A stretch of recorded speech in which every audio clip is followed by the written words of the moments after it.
Welcome back. You're on Outsiders with Rowan Dean and Ross Cameron. And lest you form the impression that Rowan and I agree about everything, there are a range of matters on which Rowan is moving towards the light.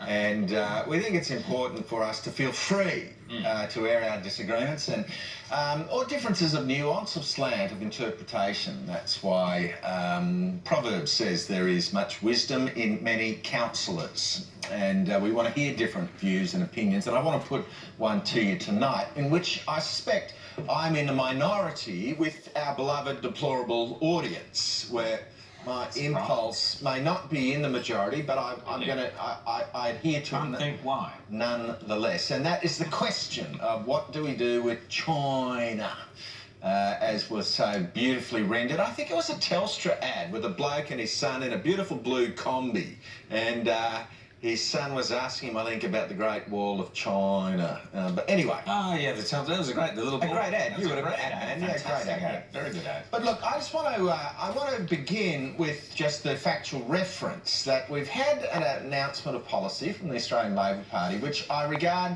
as something worth actually discussing. I mean, Labor's new policy on gender, right? I want to give as little of my limited brain space as possible to that subject. But I'm happy to apply thought and to expose to criticism, ideas, support, detractors. The next Labor government will not deal with China purely through the prism of worst-case assumptions about its long-term ambitions, Mr. Shorten said. Preemptively framing China as a strategic threat isn't a sufficient response to its role and increasing influence in our region. So I wanted to ask my co-host, Rowan, is China a strategic threat to Australia? Of course it is. Okay. What evidence do you rely upon? Because it is not a democracy, it is a totalitarian communist dictatorship. Therefore, by definition, absolute power will corrupt somewhere down the line. Maybe it already has. And we must always approach, any democracy must approach a non-democracy with caution. You'd be sitting on to. Well, I think... I didn't say you only approach with that attitude. With caution, I don't find us in disagreement. Yeah, good. Supposed to be in disagreement. That's the point. But I think that Shorten is throwing down the gauntlet. Is Labor under Mark Latham looked at a significant change of direction, and Latham didn't survive. We had on Sky News, indeed, Sharri Markson lit up the phones at Sky when she invited former Senator Sam Dastyari onto her show. But look, I just want to put the alternative view to you. And I go back to Rome in 60 AD, towards the end of the Republic, where the joint was in chaos and there were riots and people getting murdered and arson taking place and a general loss of control.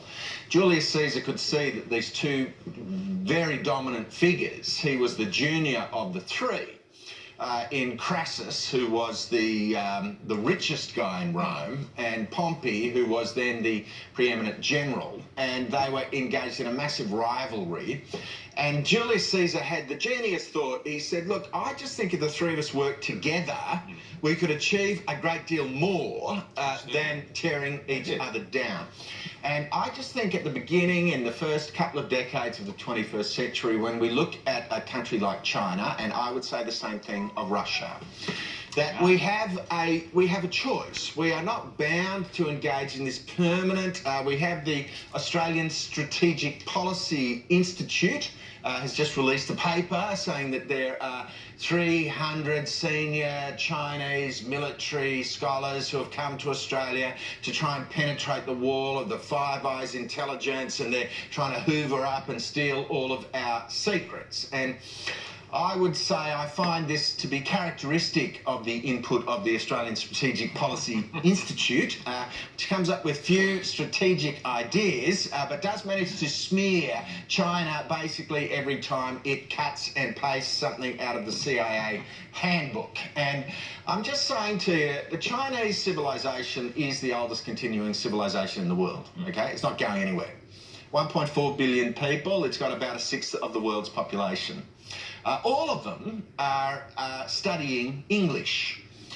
If you go to the Disneyland in Shanghai on any typical morning of the week, you'll see 20,000 black-haired, slanty-eyed, yellow-skinned Chinese desperate to get into Disneyland because they like and enjoy and are embracing many aspects of Western culture. We find the Chinese to be Australia's single most important trading partner. The Chinese provide the greatest number of purchases of Australian education exports, the greatest number of foreign students. We find 1 million Chinese coming to Australia each year to visit. And I just say, well, 1 out of 4 ships leaving an Australian port goes straight to China. Yep. And I am a ruthless realist in relation to foreign policy. Like Henry Kissinger, I don't believe in indulging in fantasies or wishing the world was something other than what it is. My view of China's conduct in the South China Sea, we have to remember that that is the access to their ports.